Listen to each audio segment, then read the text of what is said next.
दूरेण ह्यवरं कर्म बुद्धियोगात् धनञ्जय बुद्धौ शरणमन्विच्छ కృపణాః ఫలహేతవః.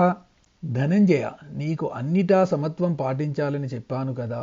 సమత్వ బుద్ధితో చేసే కర్మల కన్నా ఏవేవో కోరికలు తీరాలని కర్మలు చేయడం అంటే సకామ కర్మలు చేయడం చాలా తక్కువ స్థాయికి చెందినవి.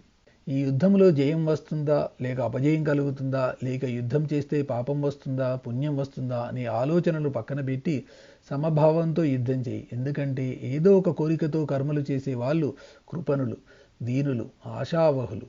అటువంటి వారికి దుఃఖమే మిగులుతుంది. కర్మను మామూలుగా చేయడం అంటే మంచి ఫలితం వస్తే ఎగిరి గంతులేయడము, చెడు ఫలితం వస్తే బోరున ఏడవడము. కర్మను ఒక యోగంగా చేయడం అంటే కర్మ ఫలితాన్ని ఆశించకుండా కర్మలు చేయడం. మంచి ఫలితం వచ్చినా చెడు ఫలితం వచ్చినా సమానంగా చూడటం, ఇది కర్మయోగం.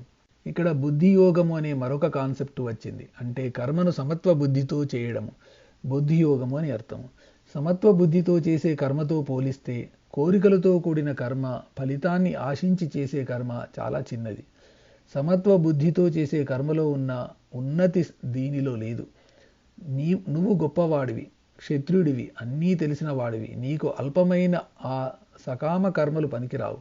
నీకు సమత్వ బుద్ధితో చేసే కర్మయోగమే తగినది. కాబట్టి ఈ యుద్ధం కూడా ఫలితమును ఆశించకుండా, ఎవరు గెలుస్తారు ఎవరు ఓడుతారు అనే ఫలితాన్ని ఊహించకుండా, ఎవరు చస్తారు ఎవరు బతుకుతారు అని అనుకోకుండా, వీళ్ళు పోతే నా గతి ఏమిటి అని కుంగిపోకుండా, వీళ్ళంతా నా వాళ్ళు అనే మమకారం విడిచిపెట్టి నీ క్షత్రియ ధర్మం ప్రకారం యుద్ధం చేయి. నేను ఇంత చెప్పినా నేను యుద్ధం చేయను అని నీవు చతికిలబడితే నీ వంటి అదృష్టహీనుడు మరొకడు ఉండడు. నీ వంటి వారిని కృపణులు, దీనులు, దౌర్భాగ్యులు అని అంటారు. నీవు ధీరుడవు అనిపించుకుంటావో కృపణుడు అనిపించుకుంటావో నీ ఇష్టము అని అన్నాడు కృష్ణుడు. బుద్ధియుక్తో జహాతీహ ఉభే సుకృత దుష్కృతే తస్మాద్యోగాయ యుజ్యస్వ యోగః కర్మసు కౌశలం. ఓ అర్జున, సమత్వ బుద్ధి కలవాడు తనకు వచ్చిన పుణ్యమును పాపమును ఈ లోకంలోనే విడిచిపెట్టేస్తాడు. కర్మ ఫలములు అతనికి అంటవు. కాబట్టి నీవు కూడా సమత్వ బుద్ధిని ఆశ్రయించి యుద్ధం చేయి. కర్మలు చేయడంలో ఇది చాలా కుశలమైన మార్గము. దీని వలన ఈ యుద్ధము చేయడం వలన వచ్చే కర్మ బంధనములు నీకు అంటవు. ఈ శ్లోకంలో బుద్ధియుక్తుడు అని వాడారు. బుద్ధియుక్తుడు అంటే తన బుద్ధిని ఉపయోగించి కర్మలు చేసేవాడు. అటువంటి వాడు ఏవేవో కోరికల కోసం కర్మలు చేసి ఆ కర్మ బంధనములలో చిక్కుకోడు. అనాసక్తంగా నిష్కామంగా కర్మలు చేస్తాడు. అటువంటి వాడికి వాడు చేసే కర్మల వలన కలిగే పుణ్య పాపములు అంటవు. ఎందుకంటే ఆసక్తితో కోరికలతో కర్మలు చేస్తేనే ఆ కర్మల పుణ్య ఫలములు కర్మలు చేసిన వాడికి అంటుతాయి. కాబట్టి బుద్ధియుక్తులు అయిన వాళ్ళు నిష్కామ కర్మలను ఎటువంటి ఆసక్తి లేకుండా చేస్తారు. ఇక్కడ ఇంకొక విషయం కూడా ఉంది. బుద్ధిని ఉపయోగించి కర్మలు చేయడము అలవాటు అయితే అతడు ఎటువంటి అధర్మ కార్యములు చేయడు. కేవలం పుణ్యకార్యములు ధర్మకార్యములు చేస్తాడు. బుద్ధి ఉపయోగించకుండా కేవలం మనసు చెప్పినట్టు చేసేవాడు తన కోరికలు విషయ వాంఛలు తీరడం కోసము పాపపు పనులు కూడా చేసే అవకాశం ఉంది. ఆత్మజ్ఞానం సంపాదించడం కూడా బుద్ధితో చేసే కార్యమే. ఆత్మజ్ఞానం కోసం ప్రయత్నించేవాడు ఇతరములైన కార్యముల యందు ఆసక్తి చూపడు. ఒకవేళ ఏ పనిని అయినా చేయాల్సి వస్తే దానిని నిరాసక్తంగా ఏ కోరిక లేకుండా చేస్తాడు. అటువంటి కార్యముల యొక్క పుణ్యపాపములు అతనికి అంటవు. ఇక్కడ సుకౌశలము అనే మాట వాడారు. కుశలత్వంతో అంటే నేర్పుగా పుణ్యపాపములు అంటకుండా కర్మలు చేయడము, బుద్ధిని ఉపయోగించి మంచి చెడులను విచారించి కర్మలు చేయడము, కేవలం మంచి కర్మలు పుణ్యకర్మలు మాత్రమే చేయడము, చెడు కర్మల జోలికి పోవడము, దీనినే కౌశలము అంటారు. సుకౌశలము అంటే ఇంకా అత్యంత నేర్పుతో కర్మలు చేయడం. కృష్ణుడు ఇప్పటిదాకా కర్మలను నిష్కామంగా ఏ విధమైన ఫలాపేక్ష లేకుండా చేయాలి, నిశ్చయాత్మకమైన బుద్ధితో చేయాలి, సమత్వ బుద్ధితో చేయాలి. అంటే ఆ కర్మకు మంచి ఫలం వచ్చినా చెడ్డ ఫలం వచ్చినా ఒకే విధంగా స్పందించాలి. చేయబోయే కర్మ సిద్ధిస్తుందో సిద్ధించదో అనే సందేహం పనికిరాదు. చిత్తశుద్ధితో కర్మలను చేయాలి అని చెప్పాడు. ఇప్పుడు మరొక విషయం చెబుతున్నాడు. పైన చెప్పిన విధంగా కర్మలను చేస్తే వాడికి జ్ఞానం కూడా కలుగుతుంది. వాడిలో ఉన్న అజ్ఞానము అవివేకము తొలగిపోతుంది.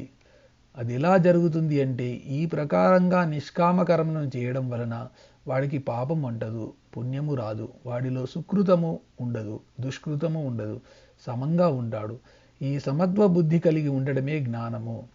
అంటే వాడికి తాను చేసిన కర్మల వలన అటు పాపము రాదు, ఇటు పుణ్యము రాదు. ఎందుకంటే నిష్కామంగా పనులు చేసినప్పుడు ఈ పని నేను చేస్తున్నాను అనే కర్తృత్వ భావం ఉండదు, అహంకారం ఉండదు.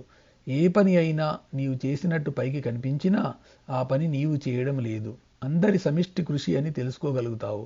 అటువంటి వాడు నేను చేశాను అనే అహంకారము, కర్తృత్వ భావన ఉండదు. కాబట్టి ఆ కర్మకు సంబంధించిన పాపపుణ్యములను నావి అని అనుకోడు. అందువలన వాడికి ఆ కర్మ తాలూకు పాపపుణ్యములు అంటవు. ఎలాగంటే నీవు ఆ పని చేయాలి కాబట్టి, ఆ పని చేయడం నీ ధర్మం కాబట్టి శ్రద్ధాభక్తులతో ఆ పని చేస్తావు. కానీ నీవు పుణ్యపాపములకు అతీతంగా ఉంటావు. అదే జ్ఞానము. అందుచేత నీవు మామూలుగా కాకుండా యోగ దృష్టితో, అంటే సమత్వ భావంతో యుద్ధం చేయాలి. ఇప్పటిదాకా నేను యుద్ధం చేస్తున్నాను, నేనే వీళ్ళందరినీ చంపుతున్నాను అని అనుకుంటున్నావు. ఇప్పుడు నీవు కర్తవు కావు అనుకొని యుద్ధం చేయాలి. అటువంటి కర్మని మంచి కుశలమైన కర్మ అంటారు, నేర్పుగల కర్మ అంటారు, బంధనములు కలిగించని కర్మ అంటారు, పాపపుణ్యములకు అతీతమైన కర్మ అని అంటారు. ఇక్కడ వ్యాసుల వారు కర్మ సుకౌశలము అంటే కుశలమైన కర్మ అని వాడారు. కుశల కర్మ అంటే కర్మలు చేయడంలో ఎక్స్పర్టు అని కాదు. మామూలుగా మనం వాడే ఎక్స్పర్ట్ వేరు. ఎక్కువ దినములు ఆ కర్మ చేయడం వల్ల ఎక్స్పర్టిజం వస్తుంది, కానీ ఆ కర్మలో వాడికి కుశలత్వం రాదు. ఇక్కడ కుశలత్వం అంటే మానవుడు తనను బంధించే కర్మలను ఆ కర్మల నుండి విముక్తుడు కావడానికి, అంటే మోక్షం పొందడానికి ఉపయోగించుకునే తెలివి కలిగి ఉండడాన్ని కుశలత్వము అంటారు. అంటే మనకు వ్యతిరేక పరిస్థితులను కూడా అనుకూలంగా మరచుకోవడాన్ని కుశలత్వము, నేర్పు అని అంటారు. కాబట్టి మనం చేసే కర్మలను చిత్తశుద్ధితో, ఎటువంటి ఫలాపేక్ష లేకుండా, కర్తృత్వ బుద్ధి లేకుండా చేస్తే ఆ కర్మ మనకు బంధనములను కలిగించకపోగా జ్ఞానము కలిగిస్తుంది. తద్వారా మోక్షం వస్తుంది. ఎలాగంటే తాచుపాము విషము ప్రాణం తీస్తుంది, దానిని ఔషధంగా వాడితే ప్రాణం పోస్తుంది. కాబట్టి అర్జున, కర్మలను మనలను బంధించకుండా చేయడమే కర్మ సుకౌశలము, అంటే నేర్పుగా కర్మలను చేయడం అని చెప్పాడు కృష్ణుడు.